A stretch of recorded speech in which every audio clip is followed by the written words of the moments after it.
प्रभु बरस रही रहमत तेरी, सिरे पर गुरु तेरा साया है।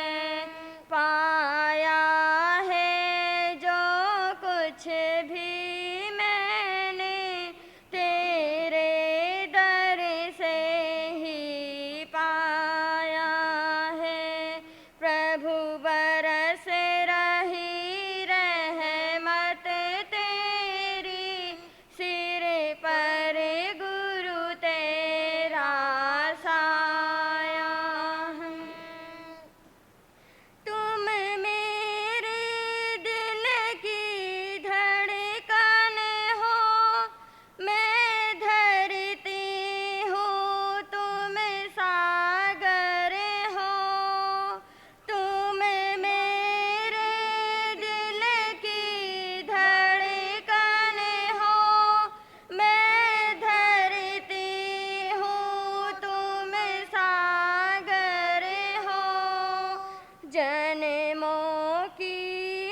जन्मों की प्यास बुझाती है, कैसा अमृत बरसाया है। जन्मों की प्यास बुझाती है, कैसा अमृत बरसाया है। पाया है जो कुछ भी मैंने, तेरे दर से ही पाया है। पाया है जो कुछ भी मैंने, तेरे दर से ही पाया है। प्रभु बरस रही रहमत तेरी, सिरे पर गुरु तेरा साया है। प्रभु बरस रही रहमत तेरी, सिरे पर गुरु तेरा साया है। गुरु जब से तुमको तरसा है, रहमत का बादल बरसा है।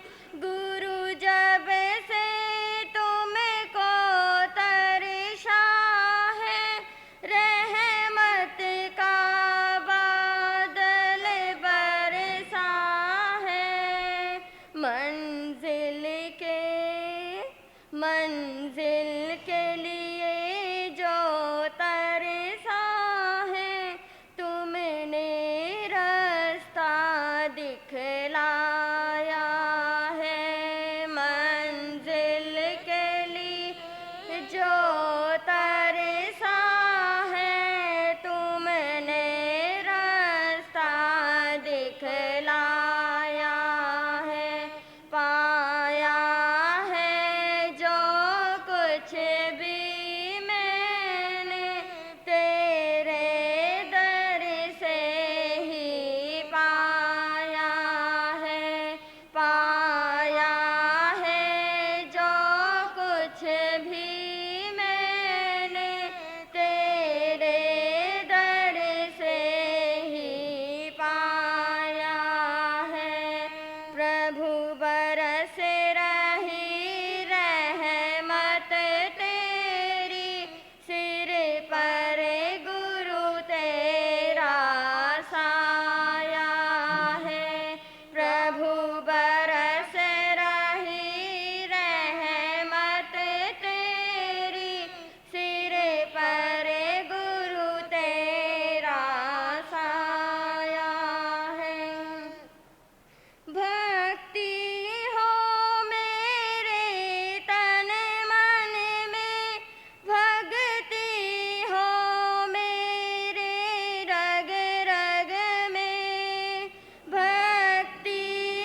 भक्ति हो मेरे जीवन में, तेरा भक्त ये अर्जी लाया है। भक्ति हो मेरे जीवन में, तेरा भक्त ये अर्जी लाया है। पाया है जो कुछ भी मैंने, तेरे दर से ही पाया है। पाया है जो कुछ भी मैंने, तेरे दर से ही पाया है। प्रभु बरस रही रहमत तेरी, सिर पर गुरु तेरा साया है। प्रभु बरस रही रहमत तेरी, सिर पर गुरु तेरा साया है। अब बरस रही रहमत तेरी, सिर पर गुरु तेरा साया है। बोलिए शासनपति श्रमण भगवान महावीर स्वामी की। भगवान महावीर को अनंत अनंत भाव वंदन करने के पश्चात मेरी जीवन निर्मात्री, संयम दात्री पूज्य गुरुवर्या को वंदन नमन करती हूँ एवं उनके पवित्र पावन चरणों में रहकर जो कुछ भी मैं अपनी अल्प बुद्धि द्वारा ग्रहण कर रही हूँ, वह आपके समक्ष कुछ देर कहने का प्रयास करूँगी। गुरु दरबार में उपस्थित श्रद्धालु जन, भगवान महावीर स्वामी ने अपनी मंगलमय वाणी में फरमाया है, श्रद्धा परम दुर्लभा। श्रद्धा परम दुर्लभ है क्योंकि यह श्रद्धा है एक विश्वास, एक आस्था, एक निष्ठा, एक के प्रति ऐसा विश्वास चाहे कुछ भी हो जाए जो कभी टूटे ना। ये होती है श्रद्धा। हमारे जीवन में यदि ऐसी श्रद्धा उत्पन्न हो जाए, ऐसा विश्वास उत्पन्न हो जाए, तो चाहे लाख तूफान आए फिर भी हम डगमगाएं ना। बंधुओं, महापुरुषों ने भगवान और भक्त का संबंध नदी और समुद्र जैसा बताया है। जैसे नदी समुद्र की ओर जन्म से ही आकृष्ट होती है, वैसे भक्त के मन में भगवान के प्रति स्वाभाविक ही आकर्षण होना चाहिए। भक्ति का अर्थ है संपूर्ण समर्पण, प्रभु के चरणों में स्वयं को समर्पण कर देना। हमारी भगवान के प्रति भक्ति ऐसी होनी चाहिए जैसे बसंत ऋतु में आम के पेड़ को देखकर कोयल के कंठ से कूक निकल पड़ती है, क्योंकि कोयल आम से अनुराग करती है। वर्षा ऋतु में जल से भरे बादलों को देखकर मोर नाच उठता है, क्योंकि वह बादलों के प्रति आकर्षित होता है। इसी तरह हमारा भी परमात्मा के प्रति अनुराग होना चाहिए। इस भक्ति में भक्त और भगवान के बीच केवल श्रद्धा और विश्वास होना चाहिए। चाहे कितनी आंधी आए, चाहे कितना तूफान आए, हमें कभी उधर से उस पथ से भटकना नहीं चाहिए। जो भटक गया वह अपनों से बिछड़ गया, और जो संभल गया मानो वो परमात्मा में लीन हो गया। भक्ति हो हमारी मीरा जैसी, भक्त श्रद्धा हो हमारी शबरी जैसी, और बंधुओं भक्ति हो हमारी गौतम स्वामी जैसी। जो भगवान ने कह दिया वो मान लिया। भक्ति में हो वो रस, जिस रस में हम ऐसे डूब जाएं, चाहे कुछ भी हो जाए, कभी भी अपने पथ से विचलित ना हो। लेकिन क्या आप जरा चिंतन कीजिए, आप जरा अपने मन में मनन कीजिए, क्या हमारी ऐसे जिन शासन के प्रति श्रद्धा है? क्या हमारे देव गुरु धर्म के प्रति ऐसी श्रद्धा है कि यदि कोई हमारी परीक्षा लेने आ जाए और हम वहां से टस से मस ना हो, 2 मिनट में हमारी श्रद्धा डोलायमान हो जाती है। 2 मिनट में हमारी श्रद्धा ऐसी हो जाती है जैसे मानो पीपल का पत्ता हो। जरा सा काम नहीं हुआ तभी भगवान को दोष देने लग जाते हैं। जरा सा कुछ नहीं हुआ तभी माला जाप करना छोड़ देते हैं। गुरुओं के प्रति यदि गुरु का वचन सफल नहीं हुआ तो गुरुओं को छोड़ देते हैं। ना जाने हमने अपने जीवन में कहाँ कहाँ भटके होंगे, कहाँ कहाँ हमने क्या क्या किया होगा, लेकिन क्या आपने उस लक्ष्य को प्राप्त किया जिस लक्ष्य के लिए आपने अपना जन्म लिया था? क्या आपने उस लक्ष्य को प्राप्त किया जौन सा लक्ष्य पाने को आप इस जन्म में आए थे, इस जीवन में आए थे, इस मानव जन्म को पाया था? और क्या आपने जैन बनने का अस्तित्व ग्रहण किया? जैन कौन होता है? जैन जो जिनका उपासक हो, जैन वही जो भगवान पर विश्वास रखता हो, जैन वही जो जिन वचन पर श्रद्धा रखता हो। लेकिन आपकी श्रद्धा क्या ऐसी है? क्या आपकी श्रद्धा, क्या आपका विश्वास जिन वचन पर अडिग है? नहीं, हमारी श्रद्धा ऐसी नहीं है। यदि हमारी श्रद्धा ऐसी हो जाए तो हमारा भव पार न हो जाए, तो हमारा बेड़ा पार न हो जाए। लेकिन हमारी श्रद्धा ऐसी नहीं है। बंधुओं, भक्ति, श्रद्धा और विश्वास ये सभी एक ही चीज से बने हैं। भक्ति है ऐसी जो भगवान से मिल जाए, प्रार्थना है ऐसी जो भगवान तक पहुंच जाए, और विनय हो ऐसी जो गौतम जैसे मिल जाए। वही हमारा जीवन सार्थक हो सकता है। हमें स्वार्थ नहीं परमार्थ करना होगा। हमें कोई तर्क नहीं, केवल भगवान को ध्याना होगा। हमें भगवान के प्रति श्रद्धा रखनी होगी। हमें भगवान जिन शासन के प्रति एक ऐसा विश्वास जगाना होगा, एक ऐसी श्रद्धा स्थापित करनी होगी जिससे चाहे कुछ भी हो जाए, चाहे हमारा काम हो या ना हो, चाहे हमारा ये जो कार्य हम घर से करने के निकले हैं वो सार्थक हो या ना हो, लेकिन सोचो जो हमने कर्म किया है वो कहाँ जाएगा? कर्म को तो हम भूल जाते हैं और भगवान को हर पल के लिए दोष देने लग जाते हैं। क्या यही हमारा जीवन है? क्या यही हमारी श्रद्धा है? क्या यही हमारा विश्वास है जो 1 मिनट में पीपल के पत्ते की तरह हिलने लग जाता है?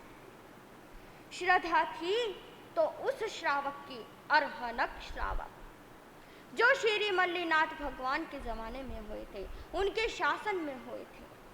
कौन थे ये अर्हनक श्रावक? आइए सुनते हैं।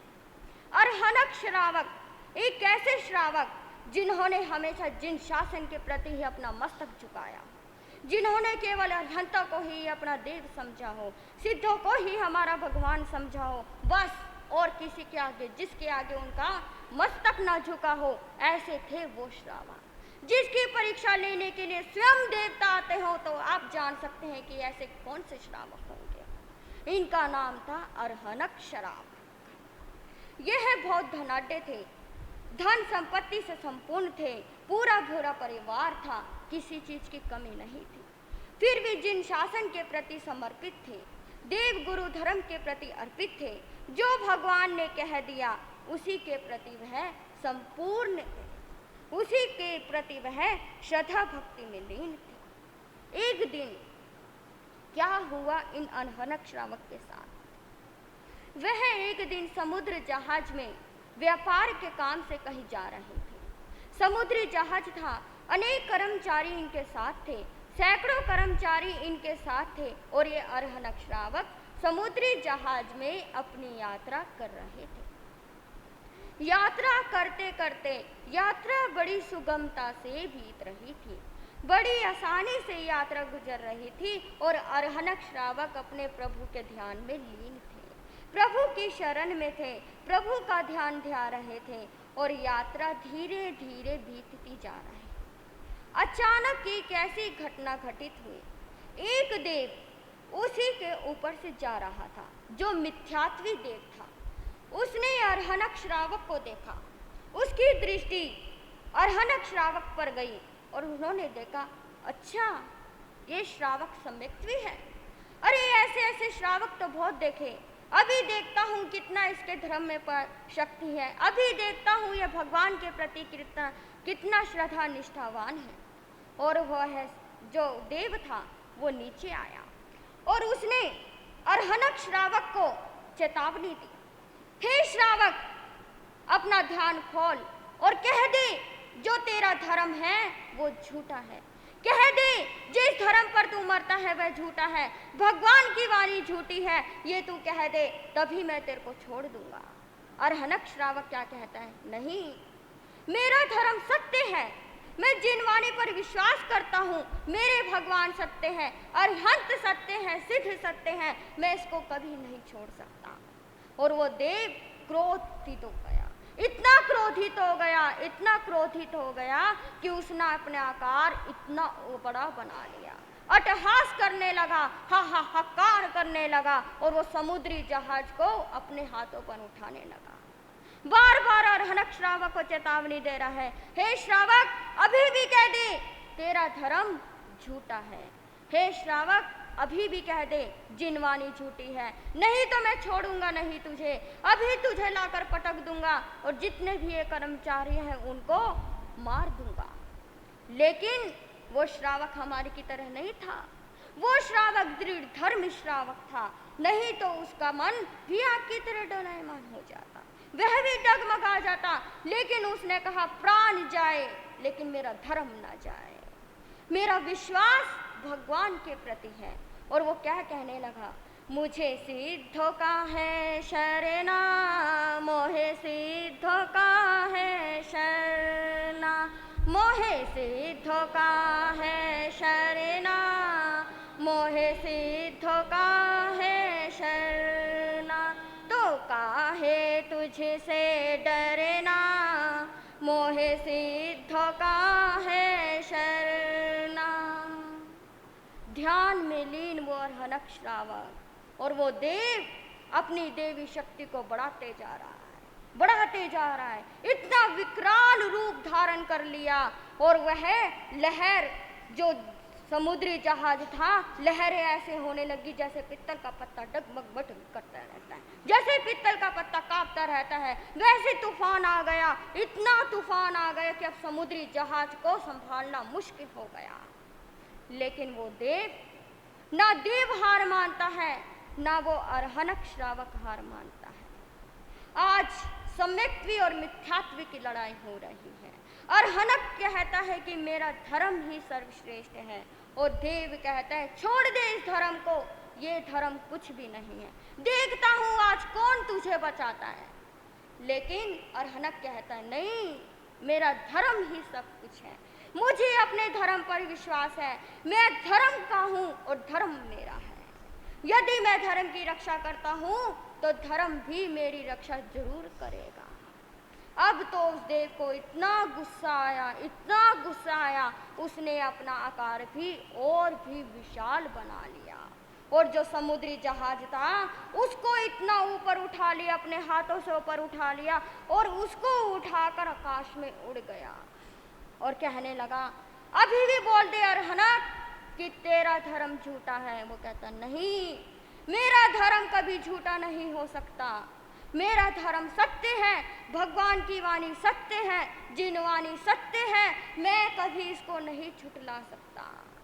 कहते अरहनक एक बात याद रख, तू तो मरेगा ही, साथ में जितने इस जहाज में लोग हैं वो भी मरेंगे, फिर उसका दोषी कौन? उसका दोषी तू ही कहलाएगा।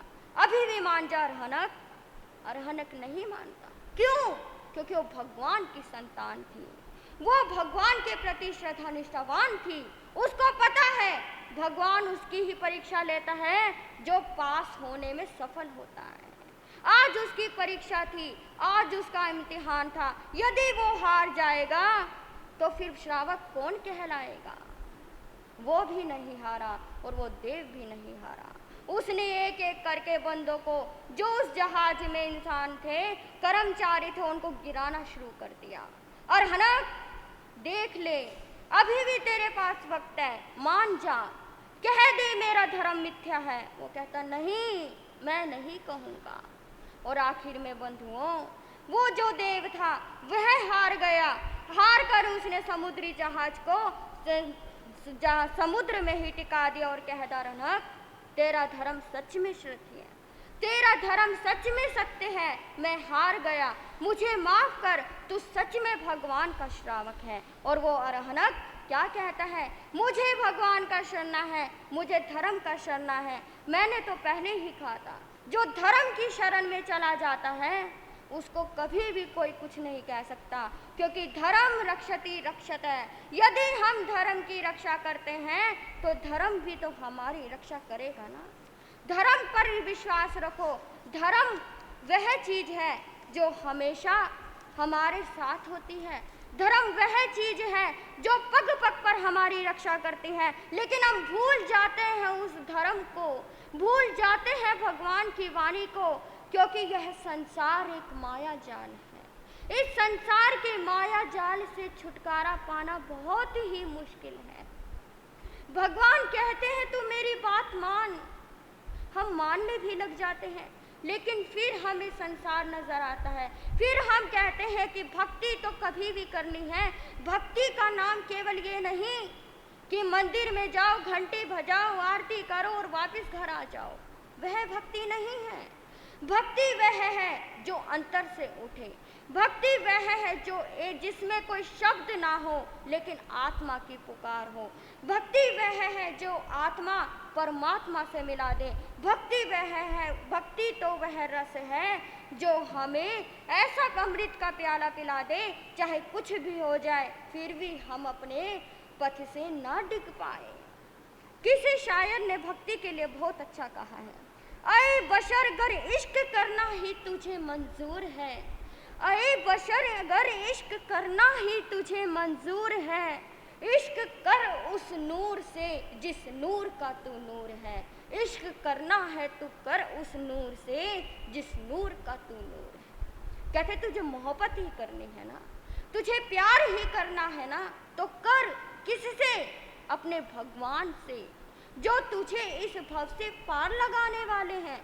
प्यार करना है तो तू उस ईश्वर से कर जो तेरे 84 का फेरा कटवाने वाले हैं। अरे जिसने तुझको बनाया, जिसने जो तेरे को इस धरती पर लाया, जिसकी बदौलत आज तू जिंदा है, तो उससे प्रेम कर। इस दुनिया से क्या प्रेम करना जिसका कोई भरोसा नहीं है। इस दुनिया से क्या प्रेम करना जिसका ये भरोसा नहीं है आज अपना है तो कल पराया हो जाना है। इसलिए उसने कहा प्यार करना है तो उस नूर से कर जिस नूर का तू है। मजाजी इश्क के बदले, मजाजी इश्क के बदले हकीकी इश्क हो जाता, ना रहती नाव चक्कर में कि बेड़ा पार हो जाता, ना रहती नाव चक्कर में कि बेड़ा पार हो जाता। यदि यह प्यार, यह मोहब्बत प्रभु से करने लगे तो हमारी यह नैया पार हो जाएगी। फिर हमें किसी पतवार की आवश्यकता नहीं पड़ती, क्योंकि भगवान ही हमारा खेवनहार है जो हमें शक्तिमान बनाता है। केवल भगवान का नाम रटना ही भक्ति नहीं है। भक्ति तो वह स्नान है जिसके कारण हमारा अंतर मन भीग जाता है, जो भगवान को भक्त के पास आने पर भी मजबूर कर देता है। भक्ति वह है जो भगवान को अपने पास आने पर, भक्ति वह है जो भगवान को अपने वश में कर ले। भक्ति वह है जो भगवान को खुद अपने पास आने पर मजबूर कर ले। भक्ति वह है जो हमें अपने पर श्रद्धा रखे, विश्वास रखे। भक्ति तो वही है। बंधुओं, भक्ति, प्रेम और श्रद्धा एक ऐसी होनी चाहिए कि भगवान ने कह दिया कि ये सत्य है तो सत्य है, जिसमें कोई तर्क ना हो। ये कैसे हुआ, ये ऐसे कैसे हो गया, ऐसे नहीं होना चाहिए था, ऐसी बात नहीं है। भगवान के प्रति श्रद्धा और विश्वास होना हमारे अंतर में बहुत ज़रूरी है, क्योंकि आजकल के ज़माने को देखकर हर एक इंसान भटक जाता है। हम एक तरफ कहते हैं कि अरिहंत ही हमारे भगवान हैं, सिद्ध ही हमारे भगवान हैं, और एक तरफ क्या कहते हैं कि महाराज काम नहीं होता। चाहे कितना भी समाई कर लो, चाहे कितना भी माला कर लो, चाहे कितना भी जाप कर लो, आकर चाहे कितने भी प्रवचन कर लो, यह मन नहीं टिकता। क्यों नहीं टिकता ये हमारा मन? क्योंकि हमें भगवान के प्रति विश्वास ही नहीं है, इसलिए हमारा मन नहीं टिकता। गुरु प्रवचन सुनाते रहते हैं, आपको 10 बातें बताते रहते हैं, फिर भी हम निद्रा लोक में पहुंच जाते हैं। फिर भी ना जाने निद्रा लोक में जाकर कितने स्वप्नों का हम दर्शन करके फिर वापस आ जाते हैं, और फिर बाद में कहते हैं महाराज प्रवचन समझ नहीं आया। क्यों नहीं समझ आया? क्योंकि हमने कभी भगवान के वचनों को श्रद्धा पूर्वक सुना ही नहीं। हमने भगवान के वचनों पर कभी आस्था रखी ही नहीं, कभी विश्वास किया नहीं। अभी पीछे आपने अंतगढ़ दशांग सूत्र के प्रवचनों को सुना, कितना भक्ति भाव भीना वो प्रवचन था। प्रवचन सुन सुनकर ऐसा होता था कि काश हम भी उनकी जगह होते, काश हम भी उधर होते, काश हम भी भगवान के पास होते, हम भी अपनी जिज्ञासाओं को रखते, और हम भी कभी ऐसा होता हम भी मोक्ष तक पहुंच जाते। गए होंगे हम उस जमाने में भी, कुछ तो बने होंगे हम उस जमाने में भी, सुनी होगी हमने भगवान की वाणी उस जमाने में भी, लेकिन अभी भी हम यहीं के यहीं हैं। इसका कारण कभी हमने भगवान पर विश्वास नहीं किया होगा, कभी हमने भगवान पर श्रद्धा नहीं की होगी, इसलिए हम 84 का फेरा काटते रह रहे हैं, 84 का फेरा 84 का चक्कर काटने में लगे रहे हैं। कब तक इस 84 के चक्कर में घूमते रहोगे? कब तक आप इधर ऐसे वैसे घूमते रहोगे? अभी भी संभलो, अभी भी समय है। यदि यह समय बीत गया और ऐसे बीत गया तो है हाथ आने वाला नहीं है। यदि समय बीत गया तो आप उसको पकड़ नहीं पाओगे, फिर दोबारा पश्चाताप करोगे कि हाय हमें भगवान की वाणी सुनने का मौका मिला था, हमें भगवान की वाणी को सुनने का मौका मिला था, गुरुओं के दर्शन करने का मौका मिला था, फिर ना जाने कौन से ऐसा कर्म आगे आ गया जो हमने उस पर विश्वास नहीं किया। फिर दोबारा आप भगवान को दोष दोगे, फिर कर्मों को दोष देते रहोगे, फिर दोबारा वही गाड़ी हमारी चलती रहेगी। इसलिए भगवान ने कहा श्रद्धा परम दुर्लभा, इस इंसान के लिए श्रद्धा अत्यंत ही दुर्लभ है। क्यों कहा भगवान ने? कुछ अपने ज्ञान से देखा होगा इसलिए कहा होगा, क्योंकि हमारी श्रद्धा एक पर ना टिक के अनेकों पर टिक जाती है। अगर काम इससे नहीं हो रहा, जैसे हमारा काम इस फैक्ट्री से नहीं हो रहा तो दूसरी फैक्ट्री लगा ली, तीसरे नहीं हो रहा तो तीसरी फैक्ट्री लगा ली, उस मंदिर से काम नहीं चला तो तीसरे मंदिर चले गए, चौथे मंदिर चले गए। हाँ जी भाई खाटू श्याम हमारा काम करेगा, हाँ जी बालाजी हमारा काम करेंगे, हाँ जी वो हमारा जो काम करेंगे। ये श्रद्धा नहीं होती, ये विश्वास नहीं होता। यह तो हमारी नैया डगमग डगमग डगमग ऐसे करते डोलती चली जाएगी।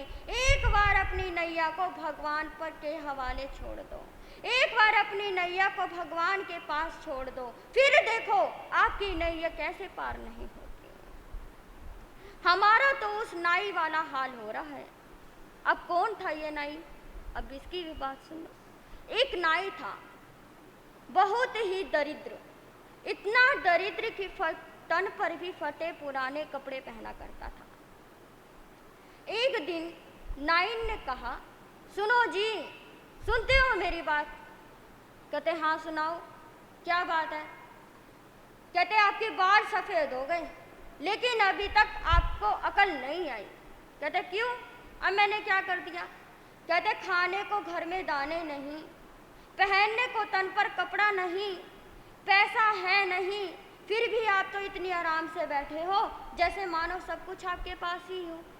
तो वो नाई क्या कहने लगा? कहते क्या करूं, मेरे पास कुछ तो रोजगार नहीं है, कहाँ जाऊं मैं, कैसे करूं, कुछ समझ नहीं आता। तो नाइन कहने लगी कुछ तो होगा। कहते माँ बाप आए थे, मर गए और हाथ में एक छुरा दे गए, वो भी हजामत करने के लिए, और हजामत करवाने के लिए भी मेरे पास कोई नहीं आता। तो नाइन कहने लगी एक काम करो, आपसे तो बस एक ही काम होता है, तन पर पहनो फटा कपड़ा, हाथ में लो कटोरा और गलियों में भीख मांगने लग जाओ, बस आपके लिए तो यही काम है। कहते अब मेरे को ये भी नहीं समझ आता कि भीख मांगन भी कहाँ जाऊँ, भीख मांगने के लिए भी कोई अकल चाहिए होगी तभी उस मोहल्ले में जाया जाएगा। नाई ने अपना माथा पकड़ लिया, कहते हे भगवान, तूने इनको कुछ भी नहीं दिया, कम से कम सद्बुद्धि तो दे देता। तो वो नाइन कहने लगी, अच्छा मेरे कहने से काम करोगे? कहते क्या करना है बोल। कहते यहाँ के राजा के यहाँ राजकुमार का जन्म हुआ है, राजपुत्र का जन्म हुआ है, तो एक काम करो, उनके पास जाओ और अपने लिए कुछ मांग लो। कहते अच्छा। कहते कैसे जाऊं राजा के पास? कहते जैसे जाते हो वैसे जाओ। क्या कहना होगा राजा के पास? कहते कुछ नहीं कहना, बस राजा से कहना कि महाराज मुझ पर कृपा करो। उसको ये बात जच गई। अब नाई गया, पहले तो सोचता रहा क्या मांगूंगा, कैसे मांगूंगा, किस प्रकार मांगूंगा, ऐसे सोचते सोचते सोचते राजमहल भी आ गया। अब राजमहल पर जाकर खड़ा हो गया, कहता मुझे राजा के पास जाना है। सिपाहियों ने उसको ऊपर से नीचे देखा, कहते क्या करने आए? कहते कुछ नहीं, बस राजा के दर्शन करने आए हो। सिपाहियों ने भी अंदर भेज दिया। राजा ने उसको देखा, ना नमस्कार किया ना कुछ किया, फिर भी राजा बहुत दयालु था। कहते बोलो क्या करना है, क्या करने आए हो, क्या चाहिए? महाराज कौन हो तुम? महाराज आप इस नगर के जितने बड़े आदमी हो ना, जितने अमीर आदमी हो, मैं इस नगर का उतना छोटा आदमी हूँ, उतना गरीब आदमी हूँ। महाराज को हंसी आ गई। कहते देखो बात करने का ढंग। कहते क्या चाहिए आपको? महाराज बस कृपा करो। अरे भाई सोना चांदी हीरे मोती कपड़ा धोती मकान चाहिए तो क्या चाहिए तुझे, कुछ तो बता। महाराज जो कुछ आप दे दो। जमीन चाहिए, जो कुछ आप दे दो। मकान चाहिए, जो कुछ आप दे दो। खेती चाहिए, जो कुछ आप दे दो। जो भी महाराज पूछते वो कहता जो कुछ भी आप दे दो, मेरे को तो वही चाहिए। अब महाराज भी परेशान हो गए, राजा भी परेशान हो गया। कहते अच्छा भाई तू तो इस नगर का मूर्ख शिरोमणि है, जिसे मूर्ख शिरोमणि कहते हैं, तेरे को तो इस उपाधि से भी नवाजा जाए वो भी कम है। अब महाराज को आ गया गुस्सा और उन्होंने महाराज ने क्या करा, उसको बंजर भूमि दे दी। कहते ले इसमें उगा अपना सोना और अब मैं तो चला। अब महाराज ने उसको बंजर भूमि दे दी। अब वो नाइन के पास आया भागा भागा। कहते क्या लेके आए? क्या लेकर आया? कुछ है तुम्हारे महाराज? कहते क्या हुआ? कुछ ना दिया उसने। कहते कुछ नहीं दिया, ऐसा तो हो ही नहीं सकता, आपने कुछ मांगा भी होगा। कहते मैंने तो यूँ कहा था भाई कुछ भी दे दो। कहते फिर क्या दिया? कहते कुछ तो पूछा होगा। कुछ नहीं देता वो, एक भूमि दे दी, वो भी इसमें घास उगी पड़ी है, बंजर भूमि है, बबूल के पेड़ उग रहे हैं। मैंने तो सोचा था गेहूँ मिलेगा, चना मिलेगा, ये मिलेगा, कुछ नहीं मिला। नाइन ने अपना माथा पकड़ लिया। कहते हे भगवान क्या समझाऊं मैं आपको। कहते महाराज ने तो आपको इतने ऑफर दिए थे लेकिन आपने लिए। कहते अब क्या करूं? कहते महाराज ने कुछ कहा था? कहते हाँ कहा था। कहते क्या कहा था? यूं कहा था कि जा इस भूमि पर सोना उगा ले। कहते बता ऐसा सोना उगेगा? उग जाएगा ऐसे सोना? अब नाइन कहने लगी कहा था महाराज ने कि सोना उगेगा। कहते हाँ। कहता सोना ले ले इससे। कहते फिर क्या करना चाहिए? तो तेरा महाराज पागल, तू पागल और तेरा बुद्धि पागल। अब नाइट जो था वो तो यूं कहकर बिस्तर पर पड़ गया। अब नाइन कहने लगी कुछ ना कुछ तो करना पड़ेगा। यदि इनको इतना विश्वास है कि राजा ने यूं कहा था कि खेत में से सोना उगेगा तो उगेगा, इनको ये विश्वास दिलवाना पड़ेगा कि इस जमीन से सोना उगेगा। अब जब रात हुई नाइन सो गई, सोचने लगी क्या करूं कैसे करूं। सुबह उठी और उठाने लगी, ठाकुर जी उठो, जल्दी उठो, जल्दी जल्दी उठो। कहते क्या हो गया, क्यों इतनी बेचैन हो रही है, क्या बात हो गई? कहते ठाकुर जी मैंने ना एक सपना देखा। कहते क्या सपना देखा? कहते मैंने सपना देखा कि मेरे सपने में लक्ष्मी आई थी। लक्ष्मी? क्या मांगा तूने लक्ष्मी से? अरे 3-4 कण सोने की मांग लेती, और क्या मांगा? कहते मैंने लक्ष्मी जी ने कहा है कि जो राजा ने तुमको जमीन दी है ना, उसमें सोना मिलेगा, सोना। कहते अच्छा, सोना मिलेगा? कहते कहाँ है सोना? कहते उस जमीन के अंदर है। कहते ला फावड़ा, और मैं तो चला खेत में, और उसने फावड़ा उठाया और खेत में चला गया और खेत कूद रेदने लग गया। चारों तरफ उसने इतना खोदा कि वो जो ऊसर भूमि थी वो ठीक होने लगी। अब वो आया और फाफड़ा इतनी जोर की पटका। कहते तेरी लक्ष्मी झूठी है, तू झूठी है, तेरा सपना झूठा है। कहते क्यों, अब क्या हो गया? कहते सोना तो निकला ही नहीं, तूने कहा था कि जमीन पर सोना है, सोना तो निकला ही नहीं। कहते अच्छा। कहते एक काम करो, चने उगा दो उसके अंदर, जो चने होते हैं वो उगा दो, हो सकता है चने की बदौलत वो सोना ऊपर आ जाए। कहते अच्छा, ऐसे भी होता है? कहते हाँ होएगा, क्योंकि वो जमीन है ना बहुत कैड़ी है, यदि आप उसके अंदर चना बोगे तो जो चना है ना वो सोना लेकर आएगा ऊपर। कहते अच्छा चलो ये भी काम कर लेता हूँ मैं। और उसने चने बो दिए। चने बोने के साथ साथ कुछ दिन व्यतीत होने लगे। अब नाई उसकी रखवाली करने लगा, कहीं सोना ऊपर ना आ जाए और मेरा सोना कहीं कोई लेना ना जाए। अब वो सोना जो सोने का वो इंतज़ार कर रहा था, वो सोना अब उगेगा। अब फसल तो धीरे धीरे ही उगेगी।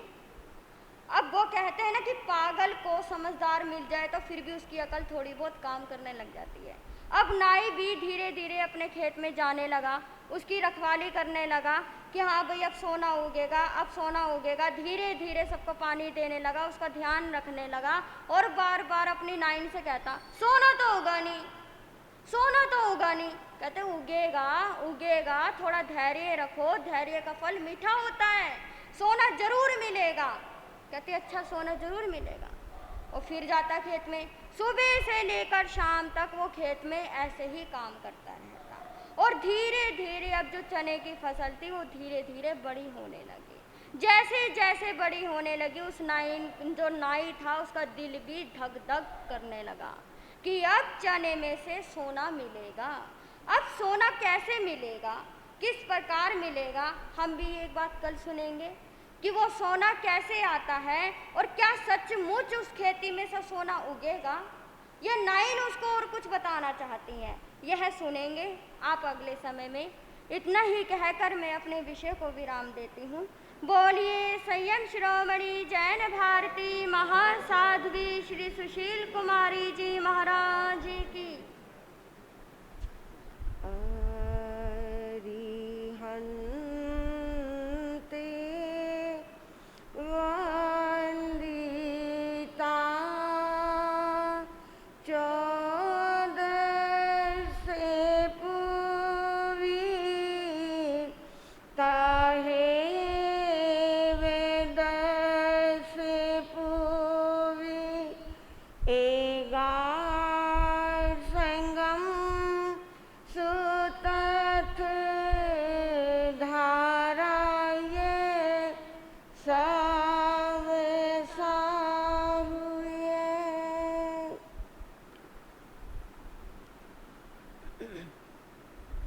धर्मानुरागी सुश्रावकगण एवं शीलवती बहिनों, परम आराध्या परम पूजनीय श्री गुरु जी महाराज के श्री चरणों में रहकर जो कुछ मैं ग्रहण कर रही हूँ आपके समक्ष कहने का प्रयास करूँगी।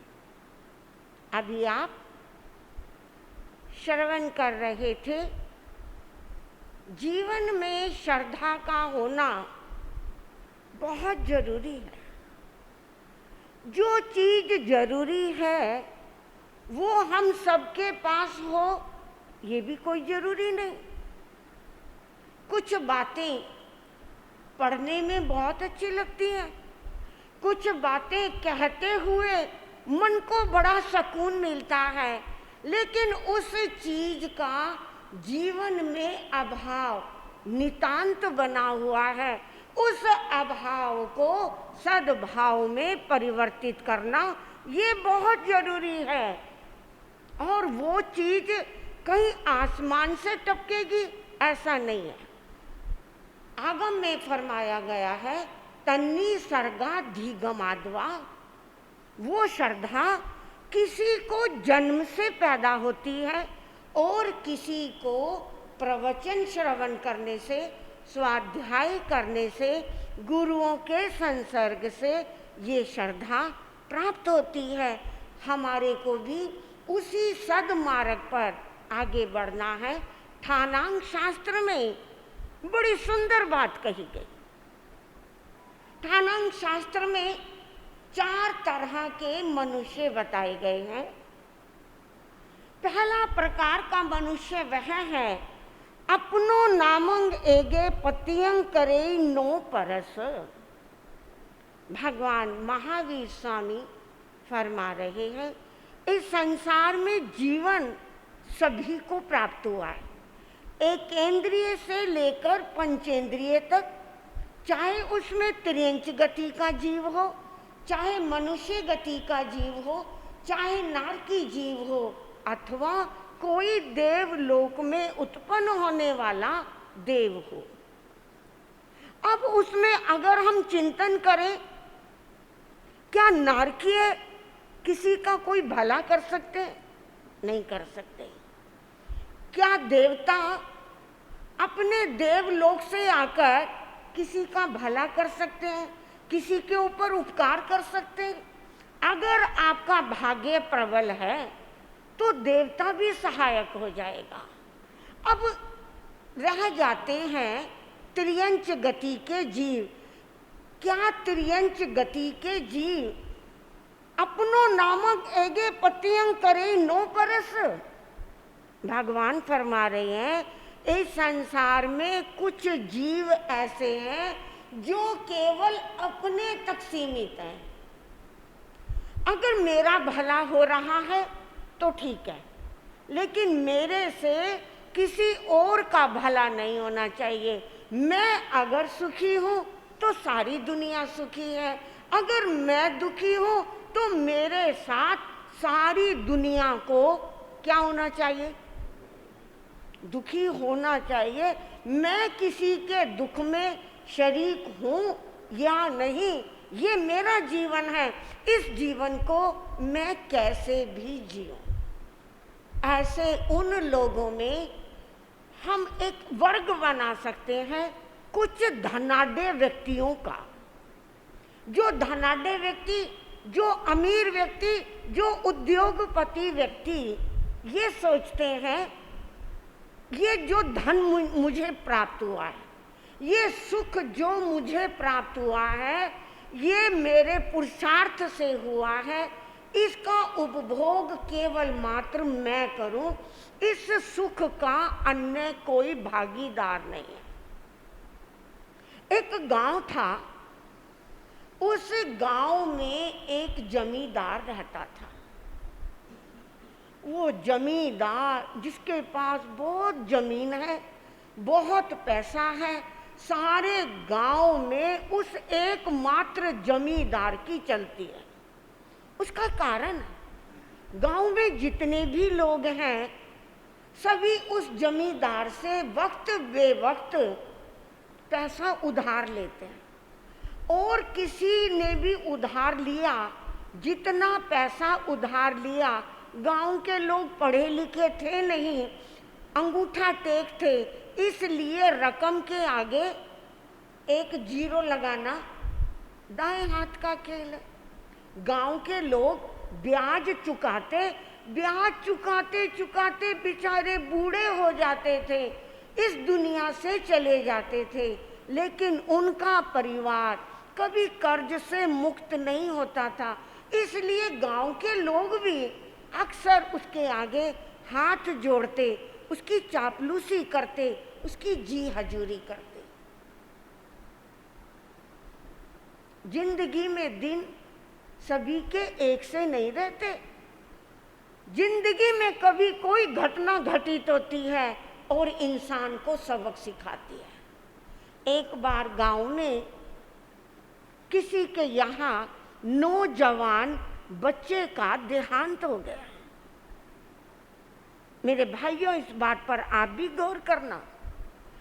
कोई व्यक्ति किसी के सुख में शरीक हो अथवा ना हो, अगर किसी के यहाँ शादी है, कोई पार्टी है, विवाह का उत्सव है, कोई जन्मदिन की पार्टी है, कदाचित आप वहाँ नहीं जा सके, आप उसे शुभकामनाएं नहीं दे सके तो चलेगा, आप अपनी मजबूरी बता सकते। लेकिन अगर किसी के यहाँ कोई दुख की घड़ी आई है, आप उस घड़ी से कभी वंचित मत होना, उसके दुख में जाकर जरूर खड़े होना। जबकि महापुरुषों ने कहा है, कोई किसी का दुख खरीद नहीं सकता, कोई किसी को सुख दे नहीं सकता।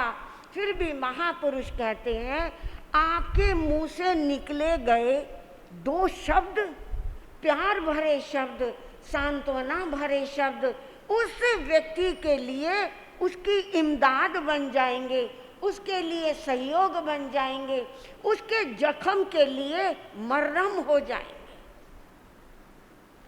वो जमींदार अपने घोड़े पे चढ़कर उस दुखी व्यक्ति के घर गया। उसने देखा घर में कोहराम मच रहा है, सब लोग रो रहे हैं।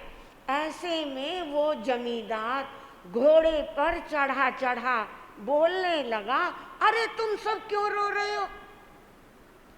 क्या तुम्हारे रोने से वो गया हुआ व्यक्ति जिंदा हो जाएगा? क्या वो मरा हुआ व्यक्ति जीवित हो जाएगा? नहीं, चलो अपने इस मरे हुए व्यक्ति को उठाओ, जाकर शमशान में फूको और चलो मेरे खेत पर, सब लोग काम पे जुट जाओ। लोगों ने सुना, मन पर पत्थर रखकर जमींदार की आज्ञा का पालन करते हुए रोते बिलखते उन्होंने अपने नौजवान बेटे का देह संस्कार किया। रो पीट कर वो गांव के उन खेतों में चले गए जो जमींदार के खेत थे। काम करने लगे, मन नहीं था, बार बार आंसू पोंछते और काम करने लगे।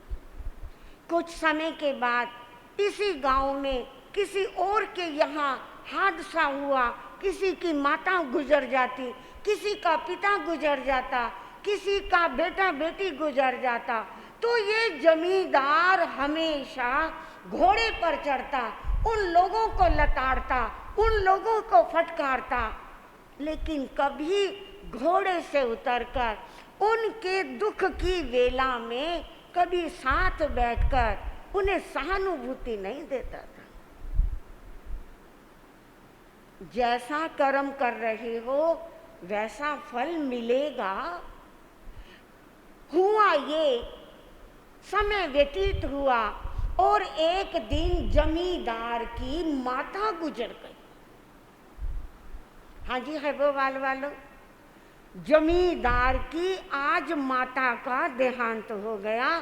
सारे के सारे गांव वाले, चाहे अनपढ़ थे, दिल तो सबके पास था, दिमाग तो सबके पास था, आज गांव के सारे लोगों ने एकजुटता की और कहा कि आज कोई भी जमींदार के यहाँ जाएगा नहीं, कोई नहीं जाएगा।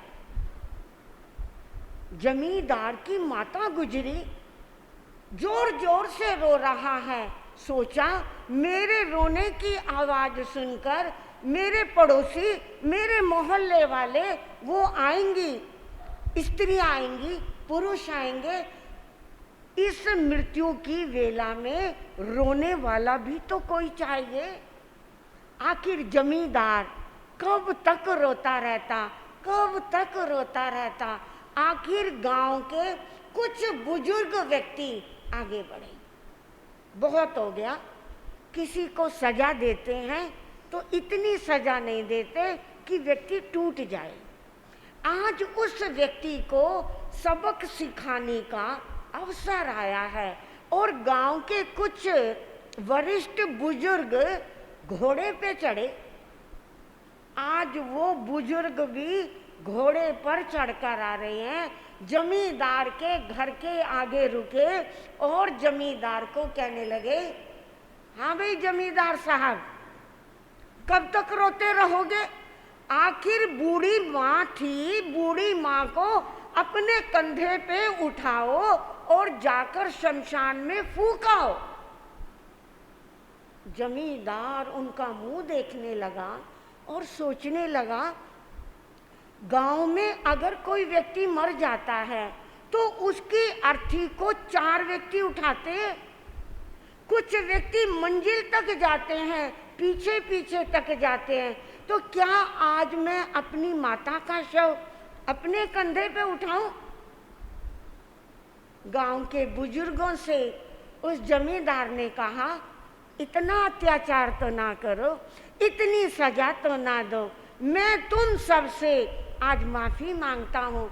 मैं कभी तुम्हारे दुख में काम नहीं आया और आज तुमने मुझे जो सबक सिखाया है, आज मैंने सबक सीखा है कि एक इंसान चाहे कितना धनी हो, कितना बड़ा उद्योगपति हो, उसे सुख में नहीं, उसे दुख में अपनों की याद आया करती है।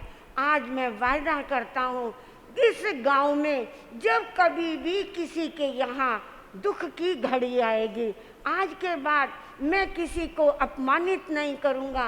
मैं घोड़े पर चढ़कर नहीं, मैं पैदल आऊँगा। मैं तुम्हारे दुख में, मैं तुम्हारे सुख में हमेशा तुम्हारा साथ दूंगा। वो बुजुर्ग व्यक्ति घोड़े से नीचे उतरे, अपने घर की स्त्रियों को बुलाया और जमींदार के यहाँ शोक प्रकट करते हुए उसे सिखाया, पैसा सब कुछ नहीं होता, पद सब कुछ नहीं होता, दिल भी कोई चीज होती है। और प्रभु महावीर स्वामी यही फरमा रहे हैं, इस संसार में कुछ जीव ऐसे होते हैं, अपनो नामंग एगे पतियंग करे नो परस। कुछ व्यक्ति संसार में ऐसे होते हैं जो केवल मात्र अपने लिए जीते हैं, अपने परिवार के लिए जीते हैं, अपने परिवार के लिए मरते हैं।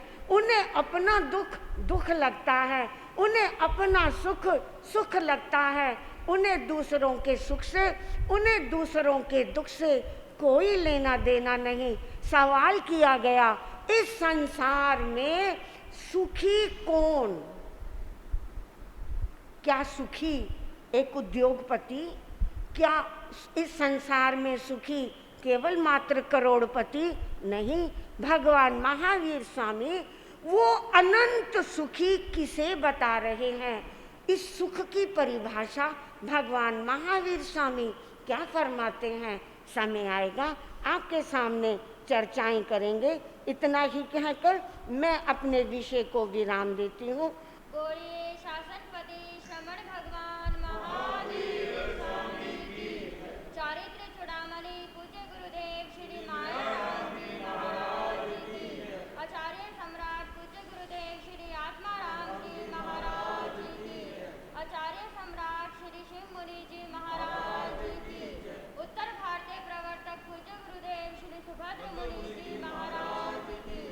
खतरधानी दृढ़ संयमी महासाध्वी श्री मथुरा देवी जी महाराज की। जिन शासन चंद्रिका महासाध्वी श्री सुंदरी देवी जी महाराज की। संयम शिरोमणि जैन भारती महासाध्वी श्री सुशील कुमारी जी महाराज की। श्रमणी गौरव डॉक्टर श्री सुनीता जी महाराज की। श्री जैन धर्म की। संसार के सभी महान पुरुषों की। चतारी मंगलम, अरिहंता मंगलम, सिद्धा मंगलम, साहू मंगलम, केवली पणतो धम्मो मंगलम। चतारी लोगोत्तमा, अरिहंता लोगोत्तमा, सिद्धा लोगोत्तमा, साहू लोगोत्तमा, केवली पणतो धम्मो लोगोत्तमा। चतारी शरणं पवज्जामि, अरिहंते शरणं पवज्जामि, सिद्धे शरणं पवज्जामि, साहू शरणं पवज्जामि, केवली पणतं धम्मं शरणं पवज्जामि। ये चार शरण दुख हरण में और ना शरणा कोई होगा। जो प्राणी करे आचरण उसे का